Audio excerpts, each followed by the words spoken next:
Olá, espero que todos estejam bem. Estamos começando nesta segunda-feira, 19 de abril de 2021, mais um Universo Acadêmico aqui na UFN TV. O Márcio Santos, nosso diretor de imagens, já está colocando as letrinhas aqui embaixo, ó, as redes sociais da UFN TV para você acompanhar a nossa programação na internet e no YouTube também. Hoje o programa vai trazer dois assuntos bem legais. O primeiro deles, olha só, algo bem importante, hein, que merece a sua atenção. Uma pesquisa no Reino Unido sugere que a atividade física ajuda contra a Covid-19.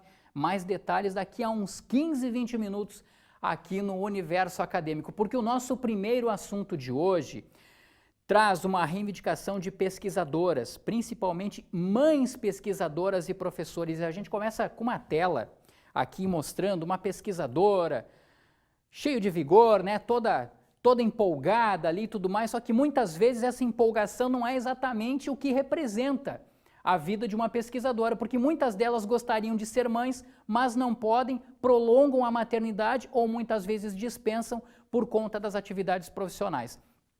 Mas, graças a uma reivindicação de um grupo de pesquisadoras aqui do Brasil e de um movimento chamado Parenting Science, e daqui a pouco a gente vai explicar que movimento é esse, uma nova decisão, ou melhor, uma decisão, né, na semana passada, mudou essa realidade. Para a gente saber que decisão é essa, que realidade nova que vem por aí, nós vamos conversar agora com a vice-reitora da Universidade Franciscana, professora aqui na UFN e também pesquisadora, Solange Binotto Fagan, e mãe também, né, mãe pesquisadora. Vice-reitora, seja muito bem-vinda ao programa Universo Acadêmico. Nós temos uma vitória para as mães cientistas e também pesquisadoras, que é a inclusão formal do campo licença maternidade nos currículos da plataforma Lattes. Isso foi aprovado na semana passada pelo Conselho Nacional de Desenvolvimento Científico e Tecnológico, o CNPq. O que representa isso para vocês que são pesquisadoras, professoras, trabalham intensamente com a vida acadêmica e, claro, lá na vida familiar, são mães também? Olá. Bom, Rogério, acho que isso realmente é uma grande conquista, como você coloca, porque não é só uma questão de um dado lá no CNPq, de um número, mas é toda uma história que as mães cientistas vivem e por trás disso tem uma superação muito grande, principalmente em torno dessa decisão de ser ou não mãe, de se dedicar ou não à ciência e de como isso repercute na carreira de uma cientista. Na verdade, isso não deveria repercutir somente na carreira da mulher, né? Deveria repercutir na carreira de um casal que decide ter filhos, decide seguir pela maternidade ou paternidade. Mas a gente sabe que a rede de apoio ainda ela acaba sendo fortemente sobrepujante para a mulher. Então, isso de qualquer forma afeta, sim, e muito a pesquisa, o envolvimento da cientista ao longo de sua carreira, quando ela decide ser mãe. Para quem ainda não entendeu, o que ocorre? Quando a mulher é pesquisadora, é professora universitária e muitas vezes quer desenvolver um mestrado, um doutorado, e acaba nesse período também optando pela maternidade, muitas vezes, e a professora Solange pode me corrigir, se for o caso, fica lá no currículo dela um espaço, né, no chamado currículo Lattes, né, um espaço como se a produção científica da mulher tivesse diminuído, tivesse tido uma inferioridade em relação à qualidade, e isso dá a entender de que a mulher teria aberto mão daquelas pesquisas, ou enfim, não teria procurado o assunto. Agora, professora, por conta desta decisão do CNPq de poder incluir o período da licença maternidade, de certa forma fica explicado, fica registrado de que se houve uma queda na qualidade ou na quantidade de pesquisas naquele período, é justamente por conta do período de licença maternidade, é isso? Exatamente. Na verdade, ele se torna um registro oficial de que, por algum momento, você passa por essa flutuação na produção científica. Como você falou, né, eu passei por 2 licenças, meu Lattes já foi atualizado lá no dia 15 de abril, que foi o dia que o CNPq disponibilizou essa nova possibilidade, e é muito claro, na minha produção, a flutuação que ocorre a partir de 2012, que é uma das licenças, e da outra a partir de 2017. Por quê? não só em termos de quantidade, mas também do tipo de produção, do envolvimento, porque a restrição ela ocorre em mobilidade, em colaboração com outras instituições, em idas a eventos, principalmente eventos internacionais, que a gente acaba restringindo, e isso repercute, sim, nos números. Infelizmente, a gente tem uma dependência muito grande desses números, porque são eles que muitas vezes nos tornam acessíveis ou não a um edital de pesquisa, acessível ou não uma bolsa, acessível ou não um programa de pós-graduação, e isso precisa, sim, cada vez mais ser levado em conta quando a mulher está inserida nesse contexto. E também, só colaborando, esse é um movimento que ele não é a primeira grande vitória, eu diria assim, ela é mais uma das vitórias. Nós já temos, por exemplo, as bolsistas de mestrado, doutorado, que passam por uma licença maternidade durante os seus cursos, elas têm direito a 4 meses a mais de bolsa, uma prorrogação. Isso é algo muito recente. Nós temos também direito às bolsistas de produtividade em pesquisa do CNPq, onde eu me enquadro. Nós também temos atualmente a inclusão de 1 ano a mais de bolsa para as mulheres que tiverem licença maternidade nesse período. Então, esses movimentos são muito importantes para que a gente consiga atacar de todos os lados. E o desejo de que isso fosse cada vez mais claro, que seja também a partir de agora, não só no currículo, mas que isso seja levado em conta também nas avaliações. Perfeito. Bom, o movimento Parent in Science, ou seja, pais, familiares, né, família na ciência, ele, de certa forma, ele contribuiu muito também para que essa conquista fosse ratificada no último 15 de abril, inclusive como a vice-reitora, né, a professora Solange, acabava de colocar aí. Esse registro de licença maternidade, vice-reitora, ele acaba sendo agora, então, de forma opcional, ou todas as pesquisadoras elas são obrigadas a colocar isso no currículo? Evidentemente que aquelas que buscam bolsas de pesquisa, enfim, inclusões em pesquisa, evidentemente que elas vão fazer jus a esse direito. Não é nada obrigatório, mas sim algo opcional, porém de direito das pesquisadoras, das mães pesquisadoras agora no Brasil, é isso? Exatamente, é opcional, mas a gente tem feito assim, campanhas para que as mulheres, as mães, até sejam instigadas, porque isso vai demonstrar também o papel de que essas licenças têm na vida do cientista. O que cada vez mais esses movimentos que têm trabalhado com a inclusão, com essas políticas de igualdade, ao menos não diria de igualdade, mas de interpretação desses dados frente à maternidade, eles querem que cada vez mais isso transpareça, essas informações, e que se busquem políticas públicas para atender isso. A gente entende que são aspectos fundamentais, são momentos em que as pesquisadoras vivem, mas que isso também fortalece muito a ciência. Certamente, uma criança, uma família que passa por esse processo, ela vai ser, no futuro, um cidadão com outro diferencial. Então, você ter na sua casa mães, pais, cientistas que passam por esse processo, que conseguem evoluir a partir desse processo, a gente considera que isso é um grande diferencial de futuro.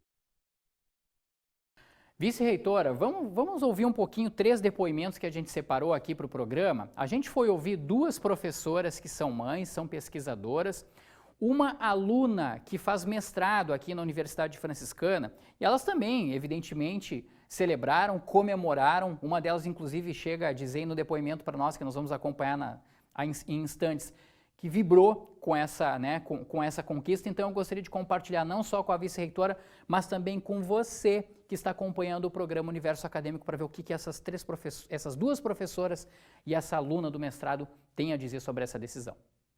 Vejo como um marco histórico no Brasil e também para o mundo a inclusão da licença maternidade no currículo Lattes. O que o movimento pede é que sejam avaliados e considerados nessa avaliação que houve uma licença maternidade naquele período. Então é uma vitória, principalmente para mulheres que sofrem com preconceito de chefes, muitas vezes, né, das suas chefias, e também uma perseguição no sentido de que deve haver um abandono da carreira por conta da família. A inclusão da licença maternidade no Lattes é uma conquista para todas as mulheres que são mães, professoras, pesquisadoras e precisam dar conta de várias coisas ao mesmo tempo. É uma forma de dizer para a comunidade científica que essa dedicação à maternidade, esse período de acolhimento a um serzinho novo que chegou na nossa família e modificou todas as rotinas, é um elemento natural da vida e é um momento que a gente precisa dar atenção para quem precisa de muita atenção. Eu tenho 2 filhos e o meu segundo filho nasceu no meio do meu doutorado. A gente não sabe como a gente dá conta, mas a gente consegue. E poder colocar isso no Lattes e deixar registrado sem culpa é uma vitória. Eu vibrei muito com a notícia, né, de poder incluir a licença maternidade no currículo Lattes, pois eu entrei no mestrado em ensino de humanidades e linguagens quando meu filho tinha 3 meses, né, o meu filho Joaquim tinha 3 meses, eu fui super bem acolhida, mas a gente sabe que em muitas instituições isso não acontece, né, que as mães são vistas, né, com aquele olhar um pouco desconfiado, né? Como assim um bebê pequeno querendo fazer mestrado ou querendo iniciar uma vida acadêmica ou dar sequência à sua vida acadêmica. E a gente tem que vibrar porque ser mãe é revolucionário e ser mãe na academia é uma luta diária, porque por mais que existam lugares onde você é bem acolhida, também existem lugares bem rudes com quem é mãe, com crianças pequenas, e elas são parte do mundo, né? A gente precisa acolher as crianças também no meio acadêmico. Vice-reitora, professora Solange Binotto Fagan, a gente percebe aí até em tom de desabafo, né? Eu diria assim, principalmente o depoimento da Karina Boeck e da Bianca Zasso, professora Karina e da estudante, né? A Bianca Zasso, a mestranda, depoimentos assim, né, de desabafo, né? Essa história de preconceito, que foi algo que me chamou muito a atenção no depoimento da professora Karina, isso é real mesmo? Isso ocorre? Daqui a pouco não de uma forma explícita, mas de uma forma implícita na hora de escolher um pesquisador, uma pesquisadora, o homem daqui a pouco leva vantagem, porque porventura pode não engravidar, enfim, tudo mais. Ocorre isso mesmo? Infelizmente, sim. E é por isso que esses movimentos trazem isso. Eu sou de uma área, que é a área de física, e é uma área com uma característica muito masculina, né? Quando a gente pensa no físico, de uma forma geral, a sociedade sempre pensa no homem, no físico, no cientista, e certamente, assim, a gente consegue e luta diariamente para quebrar esse preconceito, para trazer o papel também das mulheres, das cientistas. A gente já teve várias discussões aqui na UFN-TV com outras pesquisadoras que trouxeram esses debates. E a gente sabe, ao menos a área de física, que é a área que eu tenho mais proximidade, assim, é 9-1 a relação, principalmente em cargos de gestão, em cargos de sociedades, em cargos, por exemplo, de altas diretorias como o CNPq. Então, a gente já chegou a ter diretorias de CNPq onde não tinha nenhuma mulher representante, grupos de 20, 30 homens, e então isso realmente faz toda a diferença na hora de se pensar as políticas, porque só quem está inserido nesse meio é que vai saber diferenciar e trabalhar e incluir como foi o depoimento. E é muito interessante o depoimento da Bianca, né? Porque ela é uma pessoa que está ingressando, ela está começando no meio científico e começando também como mãe. Então, olha que legal a gente poder também dar voz a essas novas cientistas, a esses novos pesquisadores, e sim, vão ter muitos percalços ainda, como todas nós mães já um pouquinho mais adiantadas, tanto na pesquisa como nesse processo de formação. Mas é um tema que a gente tem, assim, muito que conversar, ainda muito que falar, Rogério. Eu acho que é um excelente passo que a gente começa a ter, aliado, claro, a várias outras conquistas, mas muitas outras terão que vir, e eu concordo com o que a Karina falou, que isso seja cada vez mais incluído nos processos avaliativos. Agora, ninguém pode dizer que a Solange teve lá um gap no determinado ano de produção e eu não sabia que ela estava em licença. Não, agora as pessoas estão sabendo, está lá, é público. essa eu acho que é a grande vitória. Sim, a Bianca vem a representar uma nova geração de pesquisadoras mães e que já, de certa forma, começa a aproveitar, né? Nada mais do que justo, evidentemente, mas começa a aproveitar desse benefício. Professora, só para a gente esclarecer um pouquinho para quem acompanha o universo acadêmico, rapidamente uma explicação. O que é o currículo Lattes, a plataforma Lattes para vocês que são pesquisadoras, para os pesquisadores também, o que significa? Ele, na prática, ele é um documento que mostra o currículo e as pesquisas que o profissional executa ao longo da vida acadêmica e também da vida profissional enquanto pesquisador ou pesquisadora, é isso, né? Exatamente, você já respondeu a pergunta. Mas o currículo Lattes, eu brinco sempre que ele é o nosso Big Brother, né? Para quem acompanha isso. Ele é a rede social da nossa vida acadêmica. É lá que nós colocamos tudo que nós julgamos importantes em termos de projetos, de pesquisa, de ensino, de extensão, e é através dele que a maioria das informações acadêmicas do Brasil são avaliadas, tanto no nível acadêmico, de universidade, de ensino, de cursos, da pós-graduação, e também das atividades de, por exemplo, de um edital, concorrer a um processo. Algumas empresas, inclusive, já utilizam o currículo Lattes também para seleção em outras áreas, que não a acadêmica. Então, ele é uma ferramenta hoje muito completa. Eu considero, assim, é um dos sistemas no mundo mais completos que existem, muito conectado, a gente consegue tirar muita informação e trabalhar com muitos dados. Então, é um grande diferencial que o Brasil tem em termos de bancos de dados.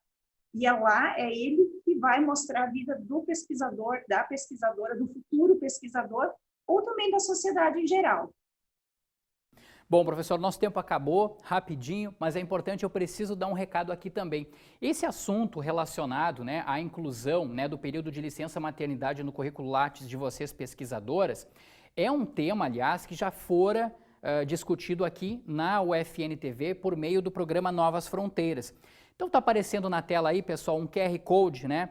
Se você quiser acompanhar o programa foi ao ar no dia 31 de dezembro de 2020, foi conduzido pelo jornalista Rogério Kerber, nosso colega aqui da UFN-TV, inclusive contou com a participação da professora Solange Binotto Fagan, que é também vice-reitora da Universidade Franciscana.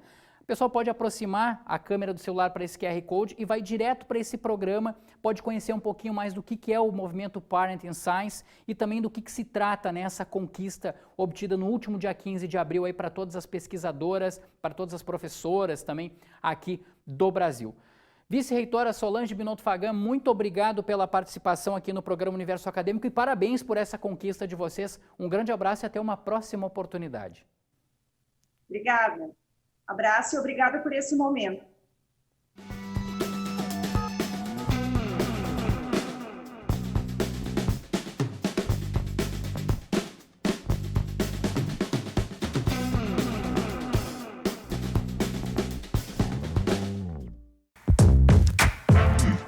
O mundo virtual se tornou ferramenta para falar dos estágios de gestão educacional na pedagogia. A graduação é a que forma professores, a parte humana indispensável para a educação e para o ensino. Por isso é que o estágio é importante. O que é de sério esse trabalho e o que precisa ser compreendido na sua dimensão mais integral. Mas quem disse que em um encontro assim é fácil ser a primeira a falar sobre o assunto? Ficaram tímidas. Quem começa? Mas timidez de lado, sobraram conceitos que qualificam e transformam o ambiente escolar. A ideia foi justamente compartilhar experiências, momento também de dar uma forcinha para quem é a nova geração de professores. Olha só. Educar pelas vias do coração. Quando uma escola ela não abre a porta, ela se poda, né, de conhecer algo e também de ensinar algo e de compartilhar algo. Nós sabemos o que uma escola carrega e traz, os conflitos de todos os tipos. Eu acho que a gente tem que cada vez compartilhar mais, porque isso é ser gestor. Tanto de direção quanto de professor, exige pesquisa, exige prática e exige partilha. O encontro virtual também foi o primeiro contato entre gestoras de escolas e muitas das acadêmicas que vão atuar no estágio. Tem frio na barriga, mas muito incentivo de cá e de lá. A gente está bem, assim, apreensiva para ver como que vai se suceder esse estágio e com as melhores expectativas possíveis. A Thaís já nos deu uma prévia antes, ela disse que a escola é maravilhosa e que ela super indica a escola. Sejam muito bem-vindas.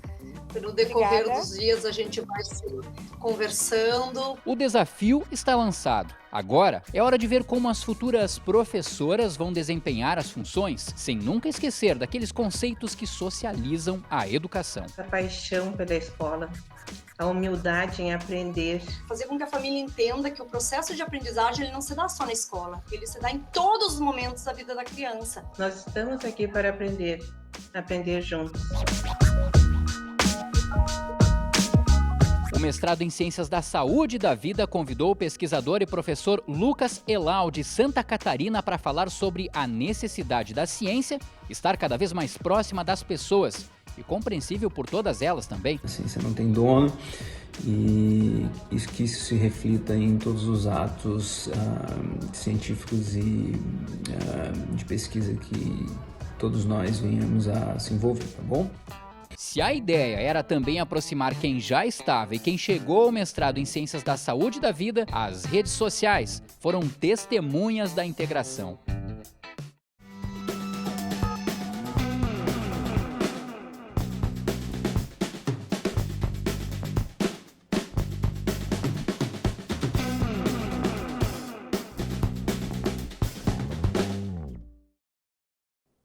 Depois do Rede UFN, agora é hora da gente ir para o segundo assunto do universo acadêmico de hoje, 19 de abril de 2021, para falar da relação entre sedentarismo e Covid-19.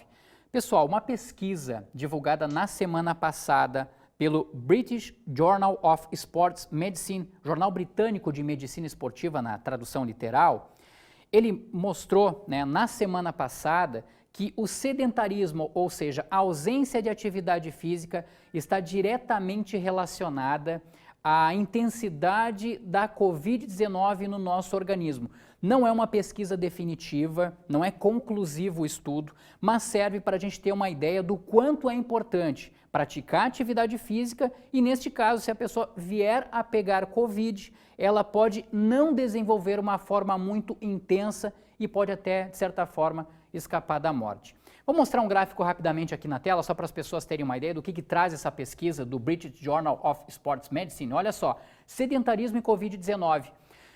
Entre janeiro e outubro do ano passado foram ouvidas mais de 48 mil pessoas, 62% dessas pessoas mulheres, 38% homens. E só para a gente ter uma ideia, mais de 34 mil delas disseram que praticam alguma atividade física. 3,4 mil pessoas, ao menos 150 minutos semanais de atividade física, que é exatamente a quantidade sugerida pela Organização Mundial da Saúde. Agora, 7,6 mil pessoas disseram que não praticam nenhum tipo de atividade física destas mais de 48 mil pesquisadas.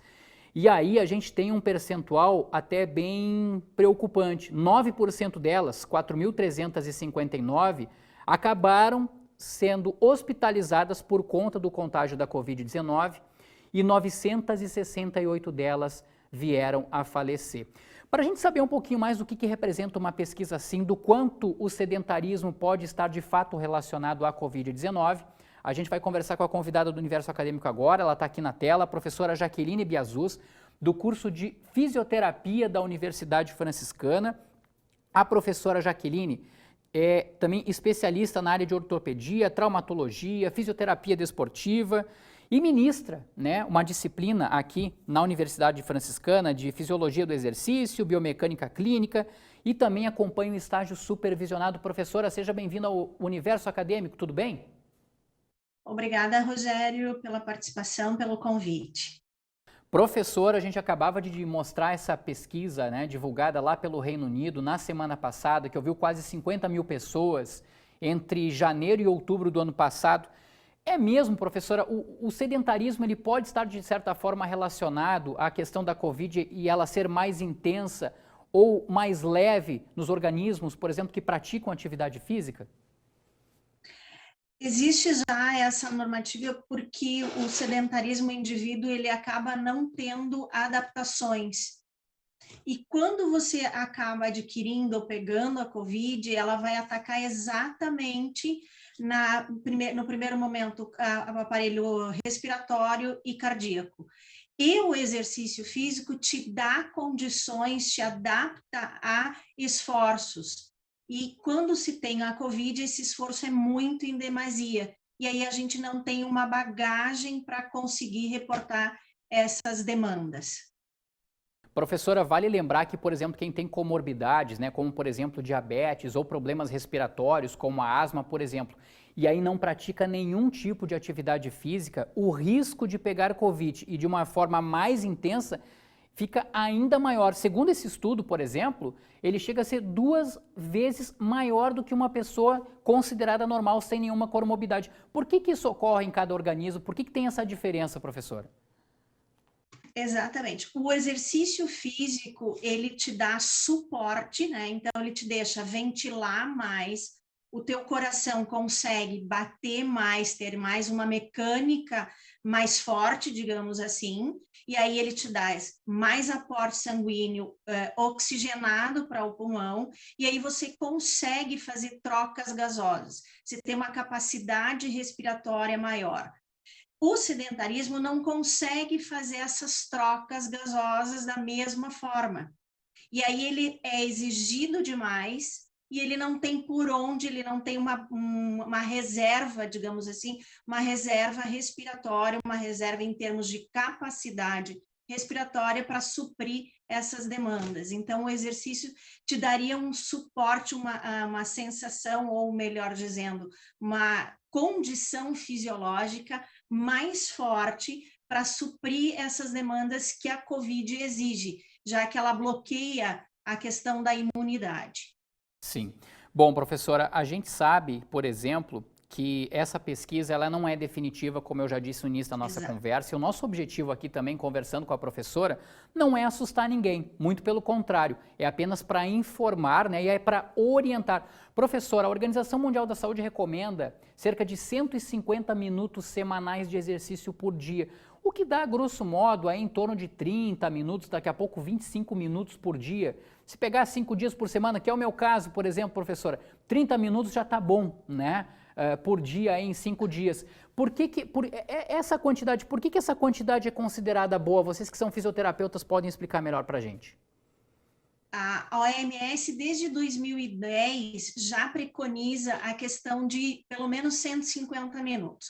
Eles até colocam uma observação que se você fizesse 22 minutos, eles dividiram esses 150 minutos, 22 minutos diário de uma intensidade moderada de exercício, você já conseguiria ter esses nutrientes e esse suporte. Você daria um trabalho cardíaco mais consistente, o pulmão conseguiria captar mais oxigênio e mandar para os demais órgãos. Por isso que pacientes com COVID, eles cansam muito rápido, porque eles não têm esse suporte ventilatório. Não chega oxigênio na fibra muscular para que ela responda a movimentos. E aí esse paciente cansa demais. Então, o que se gostaria que fosse um parâmetro? Que todos os indivíduos, qualquer atividade, não precisa necessariamente fazer um esporte de competição. Qualquer atividade, uma caminhada de 20 minutos já é o suficiente para conseguir melhorar essas demandas cardíacas e pulmonares. Era exatamente isso que eu ia perguntar para a professora agora, né? Não precisa ser um esporte de alto rendimento, muito pelo contrário, nem mesmo de alta intensidade. Uma atividade de leve a moderada, principalmente moderada, 150 minutos, professor, já tá bom. Uma caminhada, uma corrida leve, né, professora? Uma ida e volta para o trabalho caminhando também é uma boa ideia, é isso?